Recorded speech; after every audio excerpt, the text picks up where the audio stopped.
எல்லோருடைய கைகளிலும் தமிழ் வரைவு இப்பொழுது கையில் இருக்கிறது. ஏற்கனவே கௌரவ முதலமைச்சர் அவர்கள் 7ஆம் தேதி அமர்விலே முழுமையாக சமர்ப்பித்து வாசித்திருக்கிறார்கள். ஆகவே மீண்டும் சில திருத்தங்கள் மட்டும் அதில் செய்யப்பட்டிருக்கின்றன. ஆகவே அதை மீண்டும் வாசிக்க வேண்டிய தேவை இல்லை. உங்கள் எல்லோரும் இது இருக்கிறது, அதை பரிசீலிக்கலாம். தேவையான திருத்தங்கள் கௌரவ முதலமைச்சர் இப்பொழுது ஒரு சில அறிமுகத்தை செய்வார். பல நாட்களின் பிரயத்தனங்களின் பின்னர் இக்கொள்கை முன்மொழிவை உங்கள் முன் சமர்ப்பிக்கக்கூடியதாக இருப்பதையிட்டு மகிழ்வடைகின்றேன். குறைமாத குழந்தை போல நாங்கள் உங்கள் முன் சமர்ப்பித்த ஆரம்ப சமர்ப்பணங்கள் நாடு பூராகவும் பவனி வந்து பலத்த விமர்சனங்களை ஏற்கனவே எதிர்நோக்கியுள்ளன. இவ்வாவணமானது எம் எல்லோரின் எதிர்பார்ப்பையும் எடுத்தியம்பும் ஆவணம் என்றே கூற வேண்டும். 3 குழுக்கள் அமைத்து அவற்றின் சமர்ப்பணங்களின் அடிப்படையில் தயாரிக்கப்பட்டதே இந்த வரைவு. நாம் யாவரும் அதன் ஆக்கியோரே. இது தனிப்பட்ட ஒருவரின் வரைவாகாது. நேற்றிரவு கூட மூவர் வெகு நேரம் வரைவை சரிவிலை பார்த்து கொண்டிருந்தோம். எங்கள் வரைவை நீங்கள் யாவரும் ஏற்றுக்கொள்ள வேண்டும் என்பதுதான் எங்களுடைய எதிர்பார்ப்பு. ஒருவரின் சமர்ப்பணங்களை நாங்கள் கைவிட வேண்டியதாக இருந்தது. அவர் எமது இறையாண்மை பற்றி ஆவணத்தில் இடம்பெற செய்ய வேண்டும் என்று வாதாடினார். இறையாண்மை என்ற கருத்து பல்வேறு கருத்து வேற்றுமைகளுக்கும் விமர்சனங்களுக்கும் உள்ளடக்கப்பட்டதொன்று. போர்த்துகீசர் எம்மை வெற்றி கொண்ட போது எமது இறையாண்மை இல்லாதொழிந்தது. பின்னர் டச்சுக்காரர் ஆங்கிலேயர் என்று பலரின் அதிகாரத்தினுள் எமது இறையாண்மை சிக்கிக் கொண்டது. ஆனால் நாடு சுதந்திரம் அடைந்த போது நாம் எமது இறையாண்மையை தனித்துவமாக கோராமல் மத்திய மக்களுடன் கூட்டமாக சேர்ந்து இலங்கை மக்களுக்கான இறையாண்மை என்ற கோரிக்கையினுள் அமிழ்த்திவிட்டோம். ஆகவே அது பற்றி பேசாமல் சர்வதேச ஒப்பந்தங்களில் காணுமாறு மக்கட்குழாம் தனது தனித்துவத்தை பேண எந்தவாறான தகமைகளை கொண்டிருக்க வேண்டும் என்ற அடிப்படையில் எமது சுயநிர்ணய உரிமையை வலியுறுத்தியே இந்த ஆவணத்தை தயாரித்திருக்கின்றோம். கூடியவாறு முரண்பாடுகளையும் தீவிர போக்குகளையும் கட்டுப்படுத்தியுள்ளோம். தீவிர போக்கு என்பது நாம் எந்த கோணத்தில் இருந்து பார்க்கின்றோம் என்பதை ஒத்தது என்பது எல்லோருக்கும் தெரியும். எம்மை பொறுத்தவரை மிகவும் சாதாரண கருத்து வெளியிடலாக உள்ள இந்த ஆவணம் தெற்கில் பலரை பேயாட்டமாட வைத்துள்ளது. முதலமைச்சரை கைது செய்ய வேண்டும் என்று கோருகின்றது ஒரு கட்சி. ஒரு பிரச்சனையை தீர்க்க வேண்டும் என்றால் முதலில் பிரச்சனையின் சகல பரிமாணங்களையும் தெரிந்து கொள்ள வேண்டும். அறிவுபூர்வமாக அதனை அணுக வேண்டும். உணர்ச்சி பூர்வமாக அணுகுவதால் பிரச்சனைகள் மேலும் வலுவடைவன. நாங்கள் எங்கள் ஆவணத்தில் கூறியிருக்கும் விடயங்கள் எவையும் புதியவை அல்ல. காலஞ்சென்ற தந்தை செல்வா போன்றவர்கள் கூறியதையே நாங்கள் இங்கு வலியுறுத்தியுள்ளோம். பிரிவினைக்கு எதிர்மாறான ஒரு கருத்தையே முன்வைத்துள்ளோம். நாட்டினுள் அதிகார அலகுகளை உண்டாக்குவது, அந்தந்த மக்கள் கூட்டங்கள் தத்தமது இடங்களில் தங்கள் விடயங்களை தாங்களே கையேற்று நிர்வகிக்கவே. இதுதான் ஜனநாயகம். அண்மையில் திரு தினேஷ் குணவர்தன அவர்கள் கூறிய ஒரு கூற்றுக்கு சிங்களத்திலும் தமிழிலும் பதில் அளித்திருந்தேன். சமஷ்டி என்ற கருத்தை ஏதோ ஒரு தடை செய்யப்பட்ட ஒரு கருத்தாக அவர் கூறியமையினால் அவருக்கு சமஷ்டி என்பதற்கான ஒரு சிறிய உதாரணத்தை கொடுத்திருந்தேன். அவரின் தந்தை திரு பிலிப் குணவர்தனவை நான் தெரிந்திருந்தேன். திரு பிலிப் குணவர்தனவின் பாரம்பரிய வீட்டில் இந்திக, தினேஷ் போன்ற பிள்ளைகள் வளர்ந்து வந்திருப்பார்கள். அவர்கள் திருமணம் செய்த பின்னரும் அதே பாரம்பரிய வீட்டில் இருப்பது சரியில்லை என்று குறித்த பாரம்பரிய வீட்டுக்காணியில் தனி வீடுகள் கட்டி கொடுத்து சகோதரர்களில் ஒருவரான திரு தினேஷ் அவர்களை தமது குடும்பத்துடன் அங்கொரு வீட்டில் குடியேற விடுகின்றார்கள் என்று வைத்துக் கொள்வோம். அதனை பிரிந்து செல்வதாக எவரும் சொல்ல மாட்டார்கள். ஒரே பாரம்பரிய வீட்டில் தாய் தந்தையருடன் பிள்ளைகள் சுதந்திரமாய் வாழ்வதை எவரும் வரவேற்பார்களே ஒழிய அதை பிரிவினை என்று கூற மாட்டார்கள். சமஷ்டியும் அவ்வாறுதான்.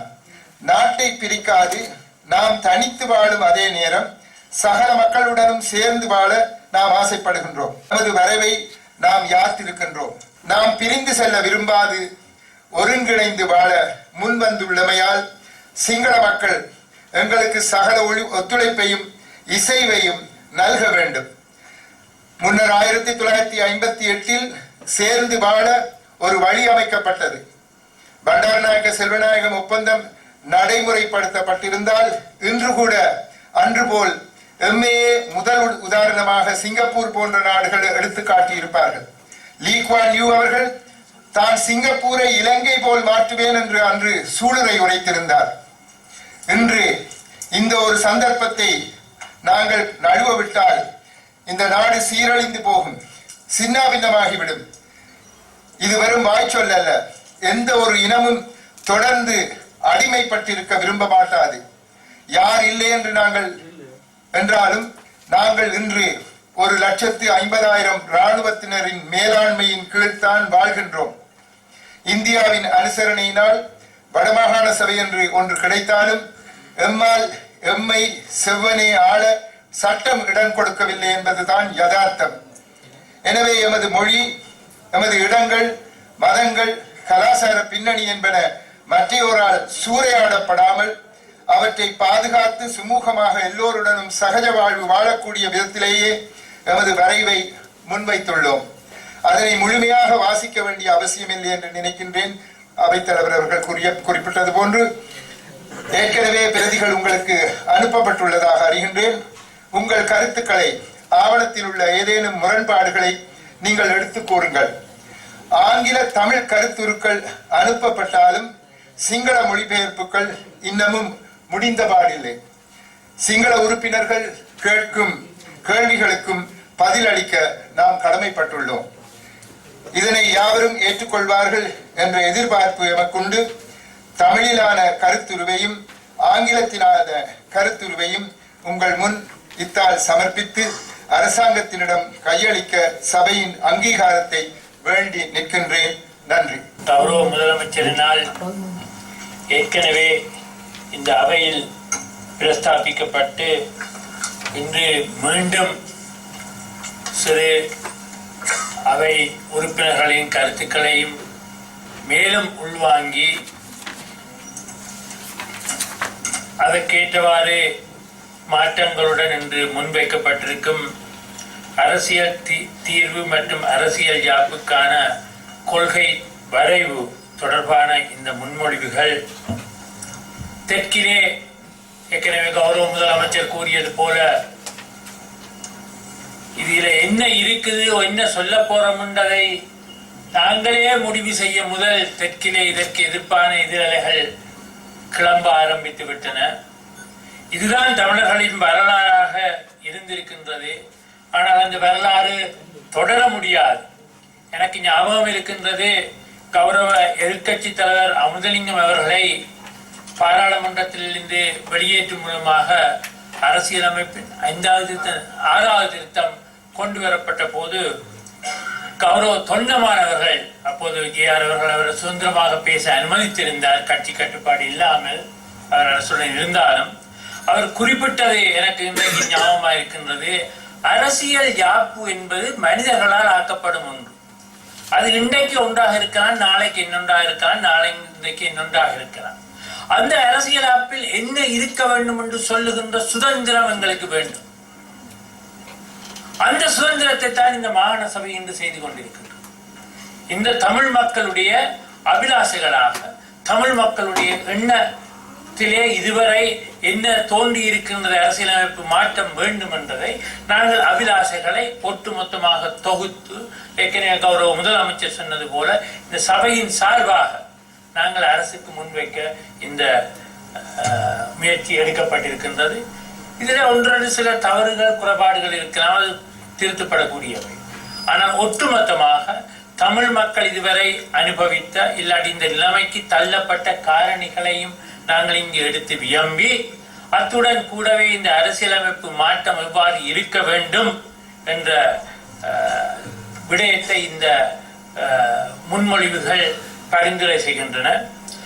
ஆனால் அதில் ஒரு குறைபாடு நான் சொல்ல வேண்டும்.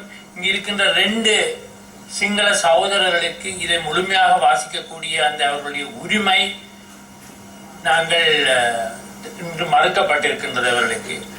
ஆனால் அது நிச்சயமாக நீங்கள் அதை அவர்களுக்கு கிடைக்கக்கூடிய வழி செய்வீர்கள். எனக்கு தெரியும், நீங்கள் அதில் பட்ட கடைசி நேரம் மட்டும் பல திருத்தங்கள் மாற்றங்கள் கொண்டு வந்ததால் ஏற்பட்ட கால பிரச்சனை எனக்கு தெரியும். நேரம் டைம் ஒரு பிரச்சனையாக இருந்திருக்கின்றது. இருந்தும் அவர்களுடைய உரிமை, நாங்கள் நிச்சயமாக அவர்களுடைய உரிமை, அந்த இதை சிங்களத்திலே பெற வேண்டிய உரிமை அவர்களுக்கு இருக்கின்றது. அதுக்கு நாங்கள் மதிப்பளித்து நிச்சயமாக அவருக்கு அந்த சிங்களத்தில் அந்த ஆவணத்தை முழுமையாக, நான் நினைக்கிறேன் நீங்கள் ஒரு பகுதி இல்லாட்டி ஒரு பிரீஃப் கொண்டு கொடுக்குறீங்கள் என்று, ஆனால் முழுமையாக அவருக்கு காலம் தாம கிடைப்பதற்குரிய ஏற்பாட்டை செய்து கொடுக்க வேண்டும். அதனால் இந்த முன்மொழிவுக்கு நாங்கள் ஆதரவு வழங்குவதோடு, ஆனால் ரிசர்வ் த ரைட், இப்போ நான் இன்றைய காலம் தான் எனக்கு முழுமையாக கிடைத்தபடிவால் நான் கொஞ்சம் வாய்ச்சிட்டு ஏதாவது திருத்தங்கள் இருந்தால் முடிகிறதுக்குள்ளே நான் சொல்கிறேன், எழுதி தன்னும் தாரேன். சின்ன ஏதாவது பார்த்துட்டு என்ன, நான் அதை முழுமையாக வாசிக்க எனக்கு நேரம் கிடைக்கவில்லை. அந்த இதையும் கேட்டுக்கொண்டு இந்த இந்த இந்த முன்மொழிவு, நான் ஏற்கனவே உங்கள் எல்லாருக்கும் இங்கே இருக்கிற உறுப்பினர்களுக்கு தெரியும், இந்த நாட்டு மக்களுடைய அபிப்பிராயத்தை பெற்று இந்த அரசியலமைப்பு நிர்ணய சபைக்கு கொடுப்பதற்கான ஒரு முயற்சி ஒன்று நடந்து கொண்டிருக்கின்ற அந்த குழுவிலே நான் அங்கம் வைத்துக் கொண்டிருக்கின்றேன். அங்கும் நான் இந்த எங்களுடைய உரிமை சம்பந்தமாக, எங்களுடைய மக்கள் சம்பந்தமான பிரச்சனைகள் பிரஸ்தாபிக்கப்பட்டதுகளை அதில் உள்ளடங்க வேண்டும் என்பதில் திட்ட தெளிவாக நான் அங்கும் இருக்கின்றேன். அப்படி அவர்கள் உள்ளடக்காவிட்டால் அவர்களுக்கு சொல்லியிருக்கின்றேன், நான் ஒரு டிசெண்டிங் ரிப்போர்ட், நான் இன்னொரு இணைப்பாக என்னுடைய அபிப்பிராயத்தை சொல்வதற்கு உரிமை எனக்கு வழங்கணும் என்ற கோரிக்கையும் விட்டிருக்கின்றேன். அதனால் நிச்சயமாக இந்த விடயங்களை அங்கும் உள்ளடக்குவதற்கு நான் ஏற்கனவே செய்திருக்கின்றேன். அதாவது இருக்கிற விடயங்கள் கருத்து வடிவிலே அங்கு உள்ளடங்க வேண்டும் என்பதை நான் சொல்லியிருக்கின்றேன். அதனால் இந்த சந்தர்ப்பத்தை எனக்கு வழங்கியதற்கு நன்றி கூறி விடப்படுகின்றேன். வணக்கம்.